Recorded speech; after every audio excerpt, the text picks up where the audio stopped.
Hi, my name is Ron Forley. The very reason that you are viewing this article is that you're probably interested in real estate and the financial freedom that comes with it. But do you want to be an investor or developer? As an architect, I prefer the latter as it is creative and the development of new ideas are limitless. You don't have to be an architect to be a developer. In fact, you do not need a tertiary education. However, if you are deciding a career path in property development, there are some critical steps to consider. So, do you want to be a property developer? Here are the 8 critical steps. Before we go into the 8 steps, let us look at the property industry. The industry is one of opportunity for those who are prepared to take the time to acquire the knowledge and willing to take the risk. It is not a business that will reward those who act impulsively or operate purely on gut feeling. Some profits are made by luck, but those who depend on luck alone often find themselves failing in the future. It is a risky business, with the stakes placed fairly high compared to other ventures. However, with high risk comes higher rewards. So if you haven't decided to become a property developer, have you considered what it takes to be successful? Answer the following questions honestly, as it will help to define your values. Are you willing to face the challenges? Do you have entrepreneurial skills? Are you prepared to take the risk? Do you have a keen interest in property? Do you enjoy negotiating and making deals? Do you have leadership or management skills? And are you creative and a lateral thinker? If most of your answers are affirmative, then you are in a position and have the right attitude to tackle this rewarding industry. Let us now look at the 8 critical steps. Step number 1, educate yourself. Property development requires a certain level of knowledge in finance, economics, valuation, and how to run a business. The best way to learn about property development is to read about it. There are many articles, magazines, and books that cover the area of property development, which you can learn from. Enroll in a course or two. Although many property developers today enter the field without qualifications, most developers have acquired at least a bachelor's degree in finance, economics, or just taking a real estate course. When looking at doing courses, only select the best ones. It would be advantageous to secure an internship with a development company to learn about the business. Even though there are no formal education requirements, many development companies seek potential candidates with an experience or master's in business administration, or at the very least, a bachelor's degree in business, civil engineering, or management. A word of caution. There are many courses on property development by so-called experts. However, before spending any money on these courses, it is advisable to check out the promoters and whether they are qualified or have the practical experience in property development. So beware of spruikers who promise the world but deliver very little. Step number 2, talk to trustworthy professionals. Reading and studying about property development is excellent if you want to learn about the theory. But if you're going to speed up your knowledge process, there is nothing better than speaking to people who work in the industry, especially seasoned developers. However, it is not easy to find developers who are willing to speak to you. And even if they do have the time, do they really know you? Other avenues of accessing professionals are to speak to people who work in the industry, such as builders, real estate agents, etc. Join online forums or chat rooms, and attend networking functions.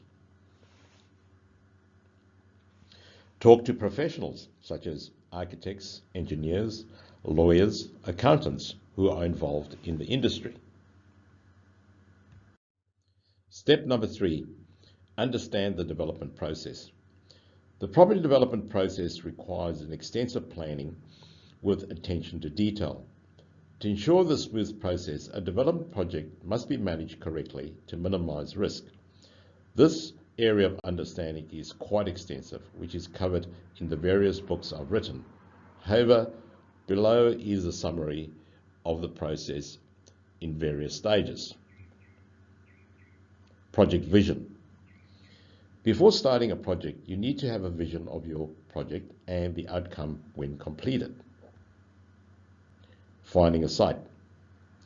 Finding the right site in the right location is one of the most critical steps in the development process. Due diligence. This step is where an extensive study of the site is undertaken to minimize risk. Concept plans and feasibility study. Your design team will start preparing concept plans of the proposed development, and a preliminary feasibility study is undertaken. Purchasing of the site. If the pre-feasibility study proves that the project is viable, then an offer is made with conditions that you may feel necessary, such as finance approval. Development approval, or DA. If the offer to purchase the site is accepted, documentation is then prepared for development approval. Building approval. Once the DA has been granted, your consultants will prepare full documentation required for building a license and for tender purposes. The tender process. Selected builders are invited to submit a tender price of your project. Marketing. Competent real estate agents and project marketers are appointed to market your project, if not earlier. Construction. During the construction, your architect or project manager will conduct regular site visits to oversee the construction stage to ensure that the highest quality is achieved. Completion. To sell or to hold, depending on your investment strategy. Once your project is completed, the property can either be handed over if sold, or if rented, for tenants to move in on an agreed lease terms. Step number 4, understand how finance works. As a property developer, it is vitally important to understand how the financing of your project works. This includes how lenders and banks think and what funding is required at each stage of the development process. When I started my career in property development, I read and found out all about finance. Even though I graduated as an architect, my course did not include finance or project funding. So the knowledge I have in development finance has been self-taught. Below are some basic loan types required at the various stages of your development. Land acquisition loan. This loan is to secure the purchase of a development site. Your track record and ability to secure the debt with collateral will weigh heavily on the lender's decision to provide this form of financing. Seed capital loan. Depending on your finances, seed capital may be required in the conceptual stage of your development. This initial stage is to cover such things as consultants and disbursements for the initial design and submission for DA. Construction loan. A construction loan generally operates as an interest-only drawdown facility to finance the building as required. Often the interest on construction loan is capitalized during the building period, with the entire loan, inclusive of the interest charge, being repaid upon the sale of the development and of the refinance of the residual debt. Also check the terms and conditions of these loans, as it may affect your decision to proceed with the lender or to look for another. Step number 5, research the property markets. Before you decide to tackle any development, it is vitally important that you research your market. Studying facts such as unemployment rate or other statistics will help your decisions. The following factors should be considered. supply and demand,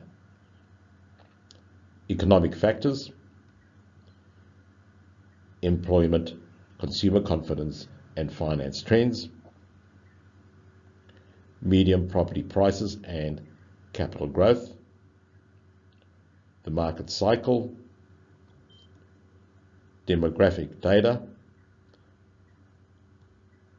disposable income, residents' needs, and location and close to amenities. These are very important factors to consider, and there's a lot more to look into when undertaking this research. Step number 6.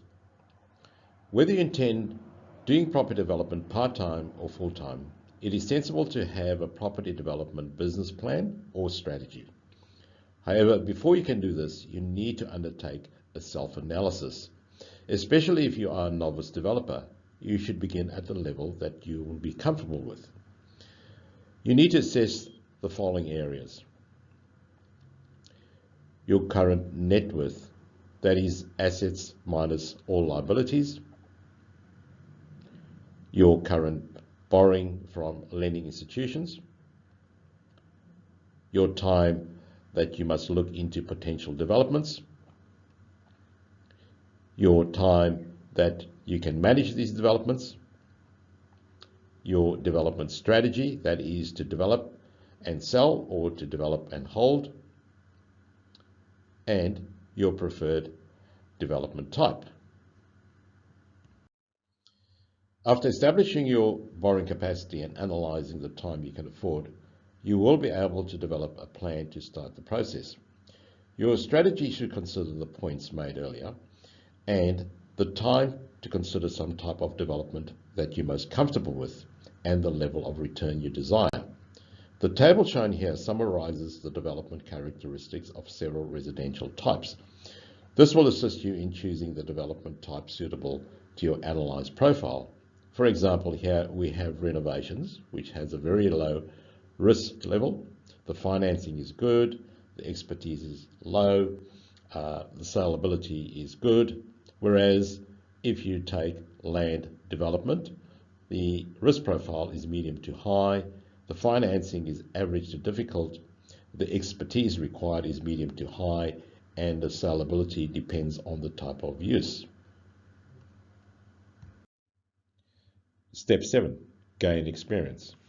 Most successful property developers gained experience with an established property development company before starting on their own. However, what if you cannot find a development company that will give you the opportunity to work in their office? Listed below are alternatives which, although not thorough, can assist you in gaining some form of experience. Become part of an investment group that focuses on development. If you are interested in property development but don't want to go it alone, you can join a group or a club or even start one of your own. Members will each give something to share or give advice on property-related matters. Join a development syndicate. Development syndicates is a vehicle where investors pool their money together to develop a property. Development professionals initiate these syndicates and then offer investors to participate. Besides gaining access to larger, higher quality investments with lower capital outlay, these syndicates are managed by a team of experienced professionals from which you can learn from. Hire a development manager to oversee and manage a project for you. This allows you to be an active part of the entire process and have the expertise of your development manager to complete the task competently. Development managers usually run the day-to-day details with you, and you are still able to have your say in the design, contractors, and act as the ultimate decision maker. When selecting a development manager, you should ensure they have the experience and knowledge in the type of project that you intend undertaking. Step 8. Find a mentor. A mentor is an experienced person who can provide invaluable guidance as you begin your development career. They can guide you through tricky situations and can help you grow your career. Below points out why it is important and helpful to have a mentor. Mentors have inside knowledge. As mentors are usually seniors in their field, they are aware of the fluctuations and market movements within the property industry and can advise you on professional courses and training programs. Mentors have experience and expertise. Mentors put a lot of time, money, and personal effort in building their careers, and they instinctively know what will and what will not work within a project or a strategy.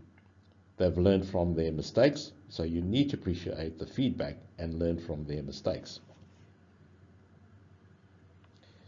Mentors give professional advice.